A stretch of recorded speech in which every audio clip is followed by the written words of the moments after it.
What's going on, YouTube fam? How y'all doing? Hopefully you're doing well out there. This is going to be a little different than anything I've done on the channel before. I've been wanting to get into some documentaries of the bands who have grabbed my interest and my attention and my respect. So The Warning so far is kind of busting out the gate. I have a lot more music to do by The Warning, but I want to dive into their story a little bit and not get so far ahead like I have with other bands already. So we're going to check out The Warning Tidal Rising documentary. This one was recommended if I wanted to check out a documentary, to check out this one. So it's about 20 minutes long. I'm sure the video will be longer than that here. So if you stick with me through it, I appreciate it. If not, I totally understand. It's a new concept on my channel, but something I will be implementing for myself and for my self-knowledge. And I might as well share my video with you guys, as I know some of y'all would like to ride that journey with me. So I appreciate that. Here we go. The Warning Tidal Rising documentary. Let's learn a little bit about the women behind the music.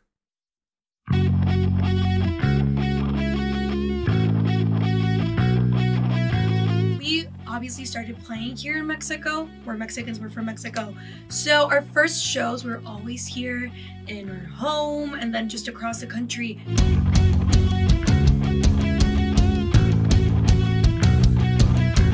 And I feel like we've seen it grow over the years and how we started and just our crowd. And it makes me so excited that people my age are looking for this energy and like this music specifically.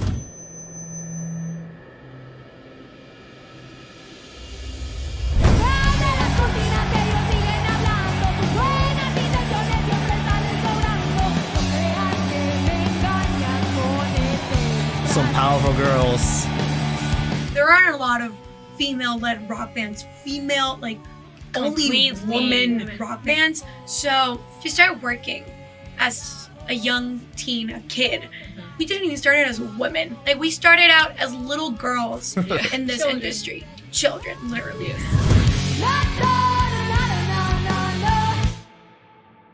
Yeah, this is where it began for me. It involves a lot. And we were doing it with our parents. Like we were pretty protected.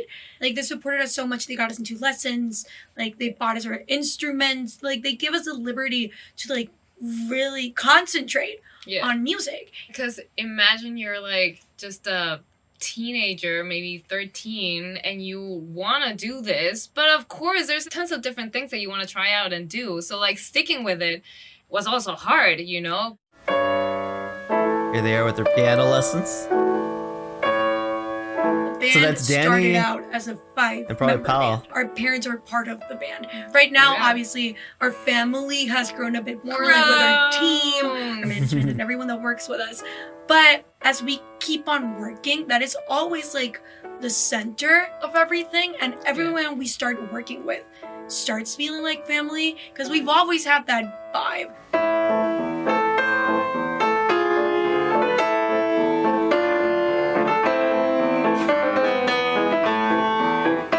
Like we've learned how to be like disciplined and responsible and like level-headed. And I feel like that's really important for the industry that we're in. So a big hug to mom and dad for everything.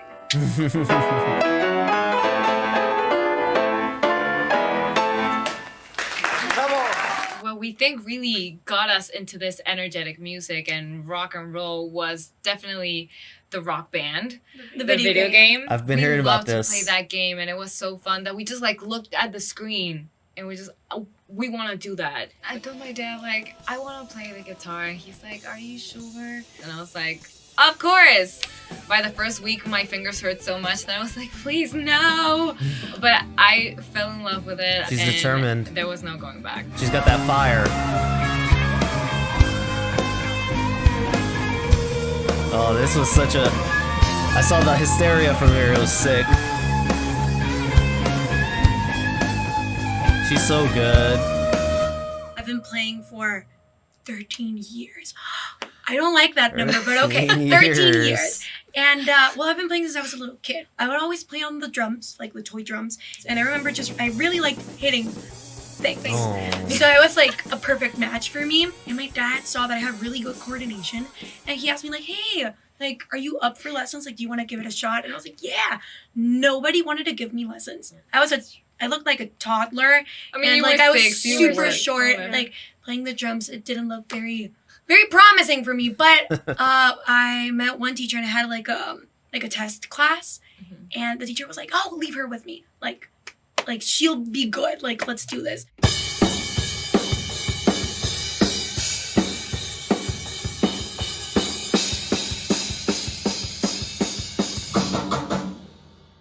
My parents bought me my first bass, and of course I was really young and really short, and I couldn't.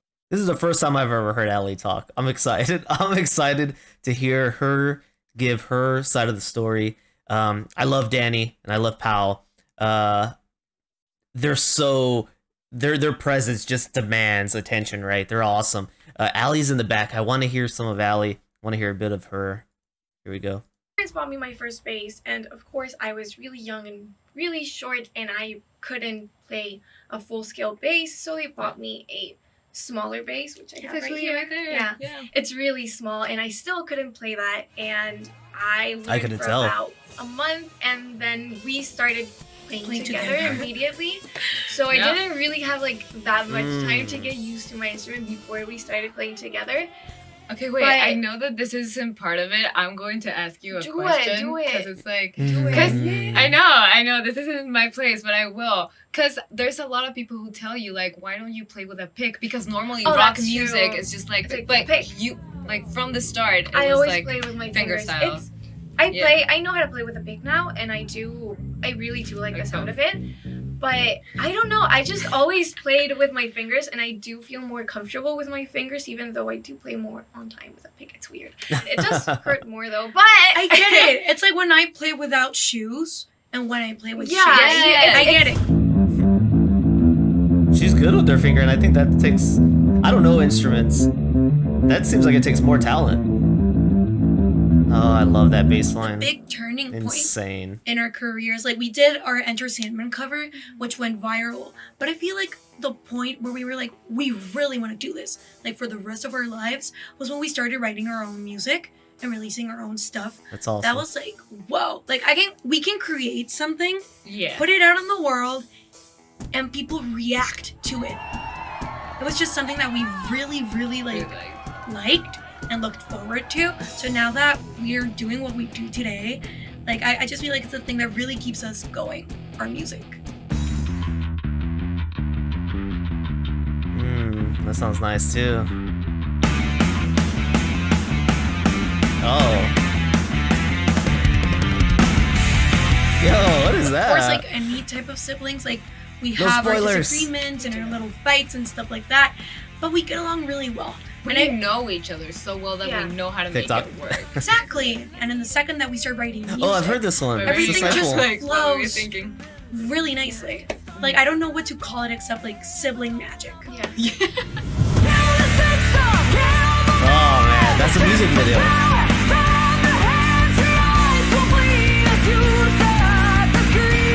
Look, I read the lyrics, baby.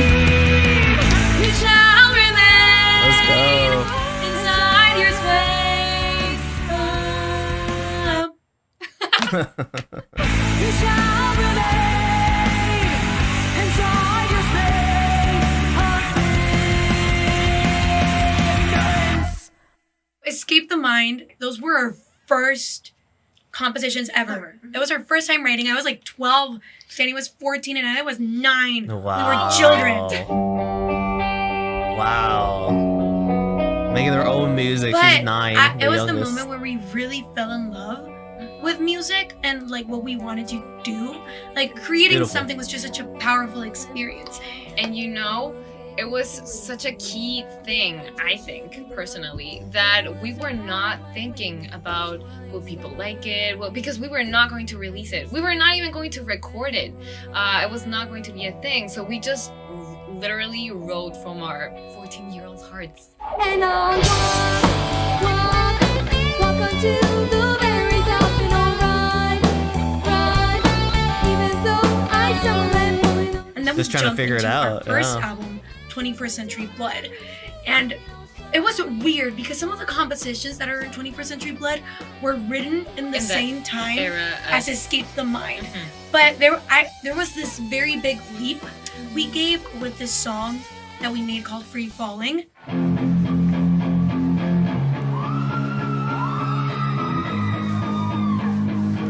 It was the first song we actually wrote together. Yeah.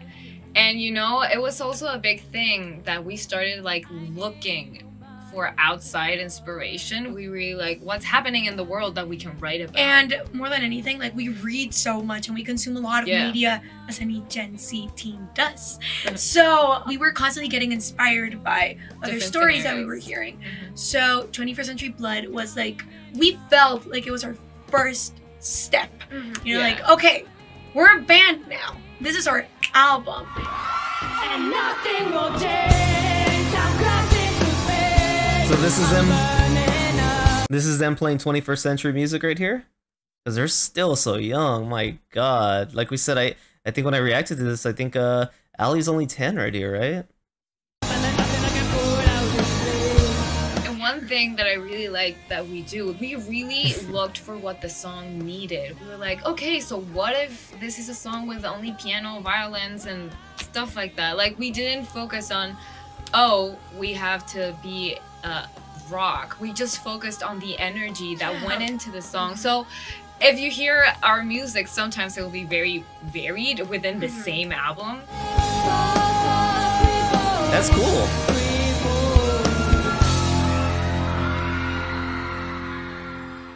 But then Queen of the Murder Scene comes. It's our second album, and Queen of the Murder Scene.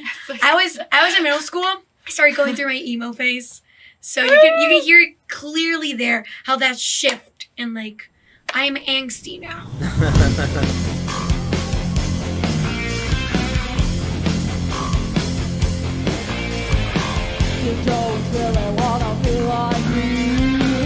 These songs and these albums like grew with us. It's literally, you can see like the change. Yeah, you can feel the personality. Yeah, and Queen of the Murder Scene is a concept album.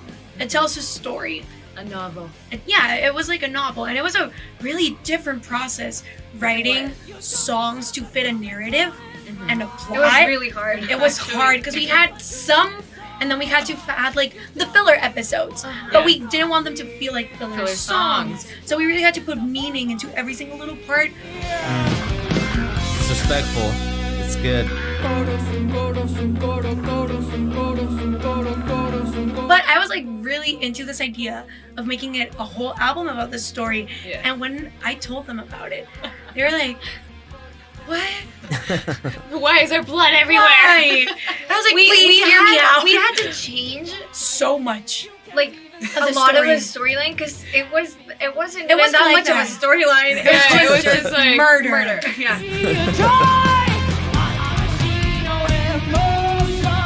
But at the same time, I was getting into K-pop. Yes, that's true. I just remember that too. We took the emo. So you got the emo K-pop going on. All right, dude. I'm angry, but I'm pretty and kawaii, right? Face K-pop, like express line, right? Yeah. So you can hear a lot of influences in there that maybe you don't pinpoint them as such, but for us it's really apparent, like which phases we were going through. That key change into the one. Those key changes, those harmonies, like it was all very K-pop-y for us. It's a thing that we also love to do, that as we start learning new ways of doing this, we just like, okay, what's the next thing that we can try out with our music? Yeah. So and in Queen of the Murder Scene, it was key changes. Yeah. Yes. It was definitely change the key. That was a theme.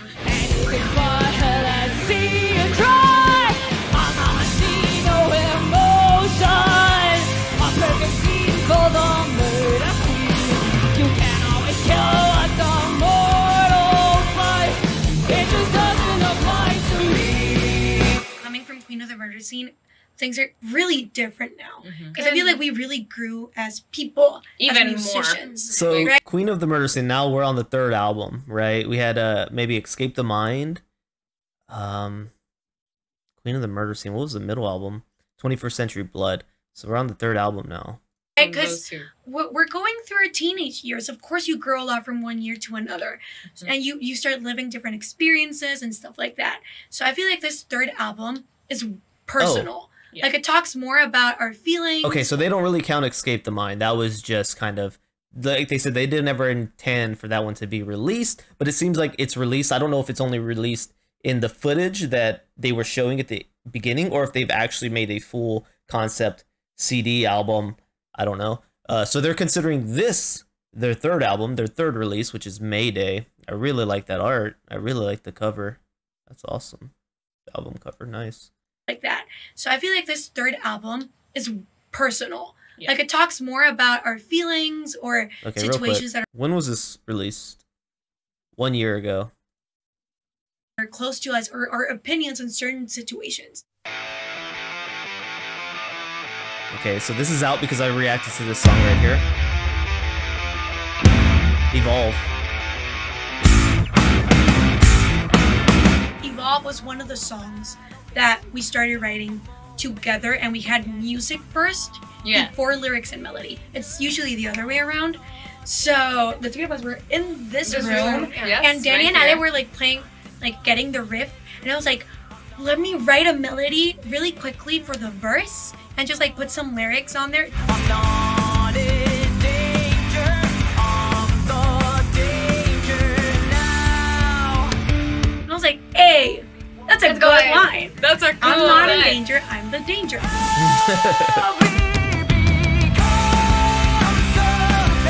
I do feel that it encases what this new album represents for us, the changes that we went through as musicians, as people, and such catchy in songs. Writing, because we saw things differently. Like, right now, we really concentrated on adding a lot of like new harmonies and how like the bass and the drums were going to play together. And then differently at the same time. Beautiful. Like, there is so much room to grow, and we always enter these situations like with big wondrous eyes. Like, we're gonna learn today. What are we gonna learn now? What's gonna happen now? You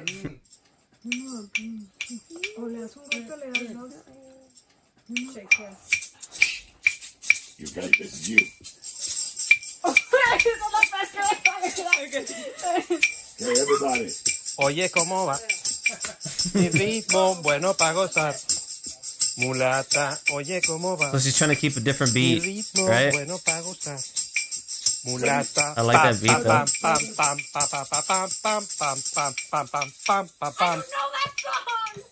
Definitely performing our songs live. She reminds me of my youngest daughter. Very much the same. Very much the same.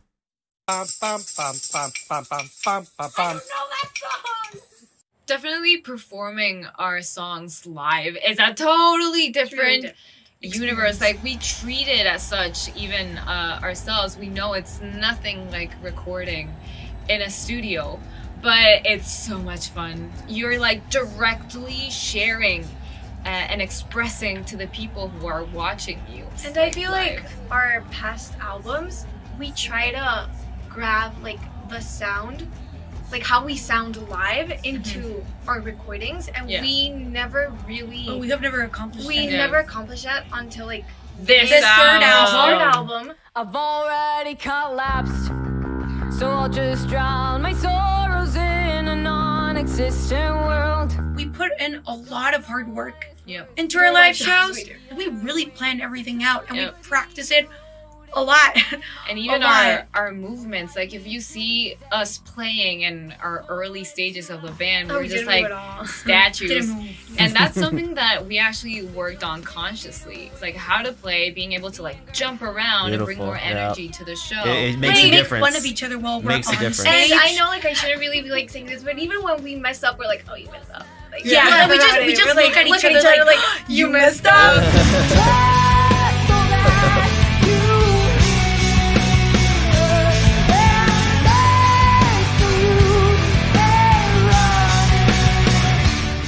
Play a show in our country and in our home city, it's just absolutely amazing. Actually, our last show that we played was in Mexico City, and we hadn't been to Mexico City in a long time. Yeah. So coming back and seeing that we had more fans, like there were a lot of people watching us. It was just insane. It was one of the best shows people we've ever like had. screaming our songs. We actually have like a video where you hear everyone singing on top of like it's like you can't hear us. That's great. That's great.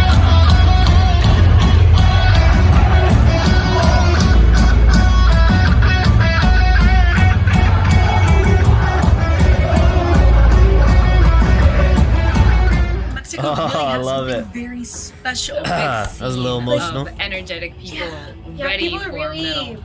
passionate about music in general here in Mexico, and the crowds were always really energetic. Like this energy that they transmit, That's you just awesome. can't help but give it back.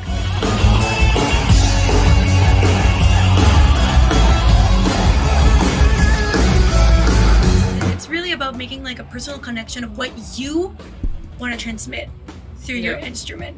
Cause I look at our past videos, like our covers, and I'm like, no, what are you doing? But we were so young, we were starting out, so it's okay. But I feel like that's a really nice thing. Looking back and seeing how much you've improved, how much you've grown. A veces las cosas obvias son las más difíciles. I'll tell you, I was a little surprised. I got to hear Pal sing quite a bit here in this documentary. She's got a deeper voice than Danny. I didn't think that would be the case, but she doesn't. I heard her holding a note while they were talking just a little bit ago. And I assume I didn't pay attention if she was drumming, but she's probably drumming and holding that note, and that's just insane. I can't wait to hear more from all three of them. This is awesome. Te asfixiaste con tus propias manos. Oh, they're so Cuando young. todo apunta que por fin alguien te viene a rescatar. Te Awesome. encuentras nuevamente Who's that? abandonado. Danny? Oh.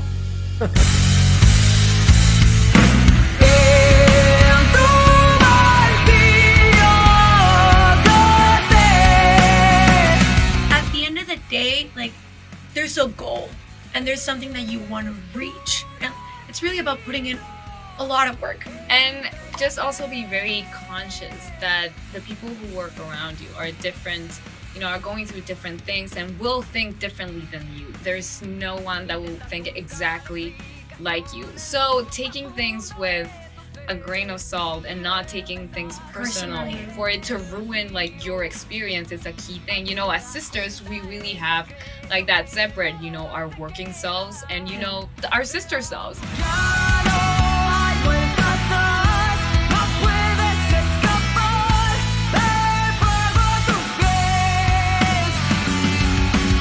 Sometimes people have these stereotypes or these stigmas, like we've seen it in places we've played in festivals and stuff like that. Like the treatment is really different to like other bands, like male bands. But we see that change after like we play. Yeah, we play and then like people's faces completely change. And like everyone's just so excited. Which is fun to see because they remind themselves that it doesn't matter who is playing, their age, whatever it is. It's about the music. Music is the language. It doesn't matter like where you're from, like what language you speak, like anything. Like music is the language.